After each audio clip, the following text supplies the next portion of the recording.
Jürgen Nebsger, je te remercie d'avoir accepté notre invitation à Sébastien Kéké et moi pour l'exposition Carrosse en lumière. J'aimerais que tu nous expliques ton début de parcours de photographe, s'il te plaît. Ouais. Bonjour Christine, et c'est moi qui est ravi d'être là au SIAC dans cette exposition.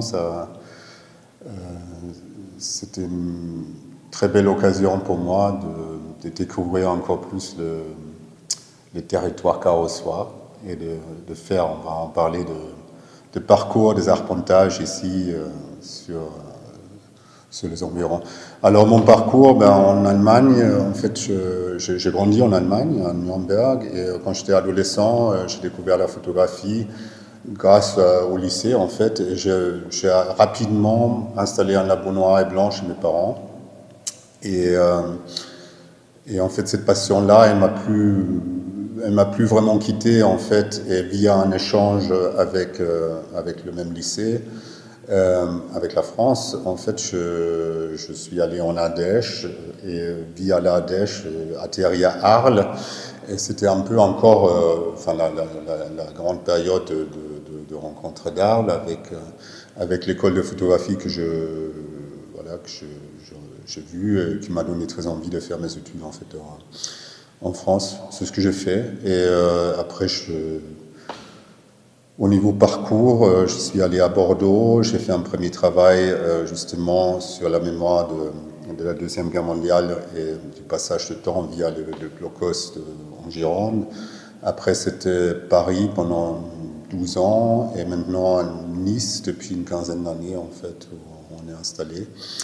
Et donc je continue toujours la photographie, je fais aussi de films vidéo et j'enseigne depuis 20 ans maintenant pour partager cette passion pour la photographie avec des étudiants et aujourd'hui depuis 2017 je suis professeur aux Beaux-Arts d'Aix-en-Provence. D'accord. Concernant notre choix à Sébastien Kéké et moi pour cette résidence de création, notre choix s'est porté notamment sur toi parce qu'on apprécie tout particulièrement le fait que tu t'intéresses à la lisière des espaces habités. Est-ce que tu peux nous parler de la manière dont tu as abordé cette résidence de création à Carrosse ? Oui, alors il y a des lisières, il y en a effectivement beaucoup à Carrosse parce que c'est quand même, comment dire, pour ceux qui ne connaissent pas aussi, en fait, il y a plusieurs corps, en fait, on ne peut pas dire urbain, mais enfin, il y a plusieurs centres à Carrosse. Il y a Carrosse le Neuf, Carrosse Centre, il y a le Plan, il y a Carrosse Village, et puis il y a ce relief-là aussi qui dessine très fortement les paysages ici. Et en fait, ça donnait effectivement l'occasion pour moi de contourner un peu les centres de Carrosse pour m'intéresser plus à ces lisières, à ces marges, à ces franges, où en fait on est un peu entre deux, c'est-à-dire, je ne veux pas l'appeler la nature, mais tu vois ce que je veux dire, en fait là où on rentre un peu sur des parcours de GR, de rando, de beaux paysages, comme on peut les appeler, et quand même cette proximité avec les villages, avec l'habitat, avec tout ça. Donc, ouais, je pense que c'est j'espère que je donne ça à voir dans cette expo. Et tu donnes aussi à voir une partie du centre-ville, comme une sorte de balade dans laquelle tu nous invites, ouais, à l'intérieur d'un habitacle du véhicule. Le centre-ville et la zone industrielle d'ailleurs. Tu avais déjà beaucoup photographié l'urbanisme avant, mais c'est la première fois que tu le fais comme ça. Est-ce que tu peux nous expliquer la différence entre ta manière de photographier avant l'urbanisme et ce que tu as fait à Carrosse. Oui, alors en fait cette idée du centre-ville ou de la zone industrielle, elle est venue relativement tard dans la résidence. En fait, c'était pas quelque chose que j'avais prévu dès le début en me disant je vais faire un parcours dans le centre. Au contraire, c'est ce que je voulais proposer. Ce qu'on a au mur ici, ce sont des parcours mais pédestres, c'est-à-dire de ralentir le temps, d'avoir cette qualité d'attention, on va dire, qui fait qu'on peut s'arrêter sur des choses qu'on ne remarquera pas si on traverse normalement sur une route, le territoire. Donc en fait, ce moment un peu je dirais pas de communion, c'est peut-être pas le mot, mais en fait de contact, de entrer en contact avec le lieu. Pour moi, ça se faisait à pied, avec la marche. Et donc, je donne en fait des itinéraires qui sont affichés ici via ces reproductions de cartes et qui sont tracés avec un stabilo. Chaque itinéraire a sa petite couleur stabilo et qui peut varier entre 20 km. Alors, c'est la marche peut-être la plus dure, en quelque sorte, au moins psychologiquement, parce qu'elle traverse toute la zone industrielle. Et celle qui va au cime de Broc, ou celle qui relie juste la zone industrielle à Carrosse Village via le pont de la Lune. Et donc les images du centre-ville sont venues tard et je me suis dit, je cherchais une manière de parler autrement de ça et donc effectivement de reprendre cette idée que quand on roule dans la zone industrielle, on roule en voiture, on ne va pas à pied forcément. Donc en fait, je suis décidé pour la zone industrielle de rouler en voiture un jour de pluie. Je choisis exprès une alerte orange avec forte pluie. Ce jour-là, c'était un mercredi au printemps. Et je photographiais avec un petit Nikon argentique cette trajectoire sans vraiment viser en fait. Donc c'est aussi avec une vitesse assez lente qui rend un peu les choses floues, les essuie-glaces qui balaient, la pluie qui arrive, la buée, et puis cette éternelle zone divisée en avenues jusqu'à Perpète, jusqu'au lac du Broc en fait. Et donc je me suis perdu dans cette sorte de zone un peu labyrinthique, je dirais. Et à Carrosse Centre, j'ai choisi le dimanche de Pâques, avec une lumière plutôt aveuglante, en fait, pour, voilà, sur le coup, on est un peu gêné aussi, mais par les ombres, par les lumières. Et ce parcours a été complètement improvisé aussi, c'était vraiment, voilà, où la voiture m'a amené. Et dans l'idée, effectivement, pourquoi avoir fait ça aussi, parce que je trouvais que les images, finalement, au mur, elles sont quand même extrêmement construites, après tout. Et que je voulais rajouter voilà, ce regard un peu rapide, en quelque sorte. Et, voilà. Qui contraste avec un regard qui est beaucoup plus appuyé lors de tes marches. Oui, parce que les zones industrielles, je les ai photographiées dans les années 90, les zones urbaines, les villes nouvelles. J'étais 2 ans à Cergy pour une documentation sur Cergy, à Marne-la-Vallée, mais c'était à la Chambre 25 et c'était extrêmement précis construit, on va dire ça comme ça.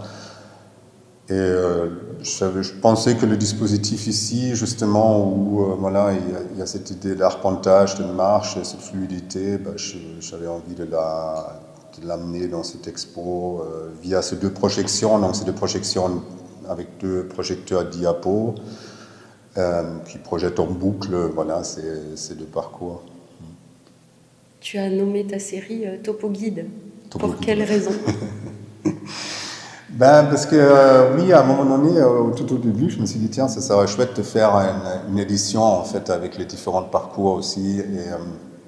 Et j'ai commencé à mettre même un en ligne sur le site de IGN, on peut faire ça, pour que ça soit voilà, une expérience que je peux partager avec d'autres. Alors sauf que celui, il faut le dire quand même, celui qui a appelé, je crois, Carrosse en Lumière 01, le parcours.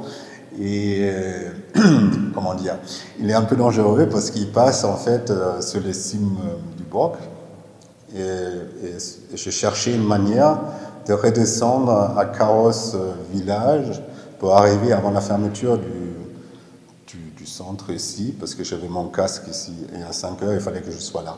Donc je suis redescendu par la ligne EDF-GDF qui trace comme ça, et je l'ai un peu regretté, à vrai dire, mais au moins j'ai pu rentrer à la suite. D'accord.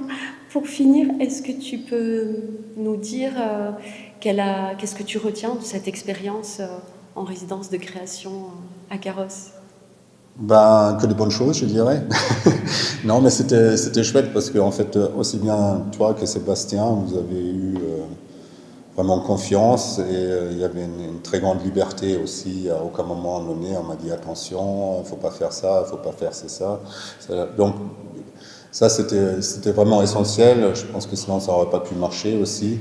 Et aussi le pouvoir tester un peu d'autres manières de présenter mon travail, parce que c'est vraiment la première fois que je travaille avec ce qu'on appelle plus communément le dos bleu au mur, qui sont donc ces images qui sont collées, qui se superposent avec d'autres images qui viennent se rajouter, soit au parcours, soit à une proposition visuelle pour faire un parallèle, une juxtaposition d'images qui peut-être renvoie une pensée que j'ai eue à ce moment-là, comme cette ligne rouge qu'on ne verra pas dans le film, mais qui est bien avec le cours du bar. Comme une ligne d'horizon, ouais. Oui. Et d'ailleurs, même si la scénographie ne peut pas être vraiment expérimentée au château, puisque les murs du château se suffisent à eux-mêmes, on va dire, il y a peu de flexibilité, tu as quand même réussi à mettre des éléments centraux sur lesquels on projette les photographies que tu as réalisées au centre-ville et sur la zone industrielle.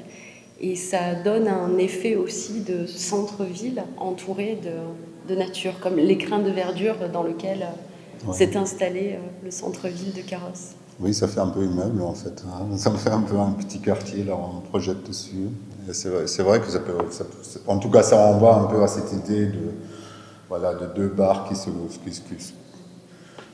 mettent en place et qui spatialisent l'exposition, parce que pour moi, ce qui est toujours difficile avec les expositions de photographie, c'est qu'on a des choses au mur, mais là, la pièce, elle s'est construite aussi par rapport à un centre. Et j'avais vraiment envie d'occuper ce centre avec le projecteur, avec des écrans, que ça soit vraiment spatialisé, et aussi avec cette troisième projection dont on n'a pas parlé, de Henry David Thoreau, donc Thoreau, comme disent les Français, donc, qui est un philosophe transcendentaliste américain du milieu du 19e siècle et qui est un de mes grandes références que j'ai mis déjà dans un travail autour de Bure aussi, sur la désobéissance civile, et qu'ici on retrouve avec un extrait de son journal intime, si on veut, de 1853, de mars 1853, où il parle effectivement de cette difficulté d'observer observer la nature, être dans la nature, qu'est-ce qu'on ramène, comment on décrit et comment faire ou comment se perdre aussi là-dedans, parce que finalement le constat est que voilà, on est quand même, il y a tellement de choses, tellement de propositions qu'on peut faire que voilà, à un moment donné, ça peut donner le vertige, comme dit Thoreau. Voilà. Merci beaucoup, Jürgen. Bon, j'espère que je ne t'ai pas donné le vertige. Bon.